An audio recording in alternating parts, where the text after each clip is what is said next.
আলুর বীজতলা তৈরি থেকে পুষ্টিকর ফল ও সবজি উন্নত পদ্ধতিতে উৎপাদনের ক্ষেত্রে সহযোগিতার হাত বাড়িয়ে দিল রাজ্য সরকার।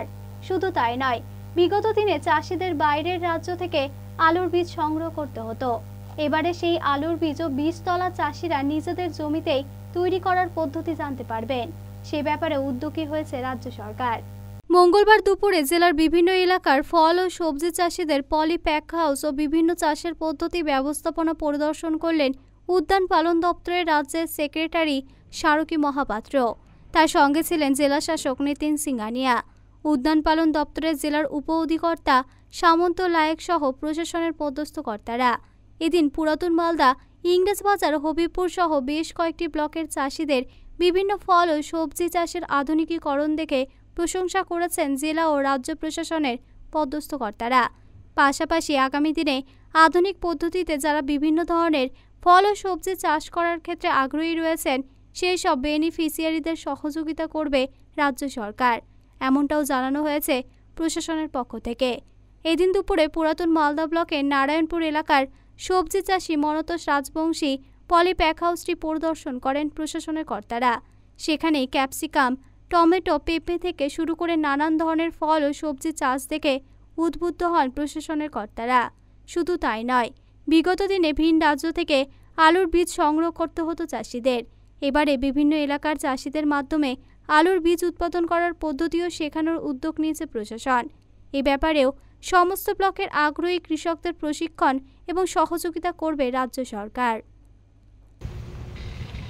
Madam of the department of horticulture and food processing industries উনি এসছেন এবং বিভিন্ন জায়গায় যে আছে যারা বেনিফিশিয়ারিজ বা পোটেনশিয়াল বেনিফিশিয়ারিজ তাদের সঙ্গে কথা বলছেন, তাদের কি অভাব অভিযোগ আছে, কি আরও ভালো করা যেতে পারে মালদায় আম নিয়ে, মাশরুম নিয়ে, আরও ফ্রুটস অ্যান্ড ভেজিটেবলস যে আছে অন্যান্য, প্লাস ফুড প্রসেসিং ইন্ডাস্ট্রিজ নিয়ে ফুড পার্কও ভিজিট করলেন উনি, প্যাক হাউস ভিজিট করেছেন, যেটাকে মডার্নাইজ করার একটা যে আছে প্রস্তাব উঠে এসছে এবং রাজ্য সরকার সেটা অ্যাক্টিভলি কনসিডার করছে।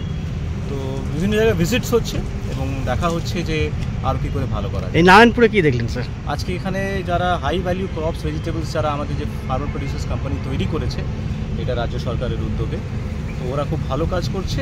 তাদেরই কাজগুলো দেখতে এবং তাদের এক্সপোজারকে আমরা অন্যান্যকে মোটিভেট করতে কী করে লাগাতে পারি এবং তাদের আরও কী করে টেকনিক্যাল নো-হাউ বাড়াতে পারি, তার জন্য আজকে এখানে এসেছি। আমার এখানে রাজ্যের যে সেক্রেটারি ম্যাডাম হর্টিকালচার ডিপার্টমেন্টের উনি এসেছিলেন, আর মালদার যে ডিএম স্যার নিতিন সিংহানিয়া এসেছিলেন, আর হর্টিকালচার ডিপার্টমেন্ট থেকে ডক্টর সামন্ত লায়েক স্যার এসেছিলেন। আচ্ছা, এখানে এসে দেখলেন যে আধুনিক পদ্ধতিতে নতুন টেকনোলজিতে চাষ হচ্ছে, drip irrigation system, mulching system, আর আপডেট বলতে কিছুদিন আগে চেরি টমেটো ছিল, কালারিং ক্যাপসিকাম ছিল, ইয়েলো ক্যাপসিকাম, আর এখন যেটা লাগানো আছে সেটা হচ্ছে মাক্স মিলন বা রক মিলন বলে, মাক্স মিলন, আর এটা ক্যাপসিকাম লাগানো আছে, গ্রিন ক্যাপসিকাম। আচ্ছা, তো বলছি যে এইখান থেকে আপনি কি চারা বিক্রি করেন না নিজেই শুধু চাষ করেন? এখানে থেকে চারা রেড লেডি যে পেঁপের চারাটা অনেকটাই বিক্রি হয়েছে। আর এখানে সেপ্টেম্বর মাস থেকে আলুর এআরসি, এপিক্যাল রুটেড কাটিং, এআরসির মাধ্যমে আলুর চারা তৈরি থেকে সিড তৈরি হবে, চারা থেকে সিড। যেহেতু আমাদের আলুর বাইরে থেকে বীজ আসে, ওই জন্য পশ্চিমবঙ্গ সরকার উদ্যোগ নিয়ে এখানে সিড প্রোডাকশন করছেন, আলুর সিড মানে পটাটো সিড। আচ্ছা, আচ্ছা, এই কাজের সঙ্গে 3 বছর থেকে যুক্ত। আর আলুর কাজ 1 বছর শুধু হলো। এবার আলুর কাজ বছরে 5 মাস হয়, মানে 12 মাসের মধ্যে সিজনে 5 মাস হয়। এবার অন্যান্য টাইমে এই ঘরগুলো ফাঁকা পড়ে থাকে। এবার ওই ফাঁকা সময় যেগুলো মানে অসিজনে যে সবজিগুলো হয় সে সবজিগুলো লাগানো হয়। উদ্বুদ্ধ হলেন এই কাজে আমার বাবা ঠাকুরদা প্রথম থেকে চাষবাস করে, কিন্তু এতটা টেকনোলজি বা এতটা উন্নত না। এখন আধুনিক পদ্ধতি যেরকম আমি মহারাষ্ট্রে বা বাইরে দেখে এসেছি, সে দেখেই এখন এই কাজগুলো করছি।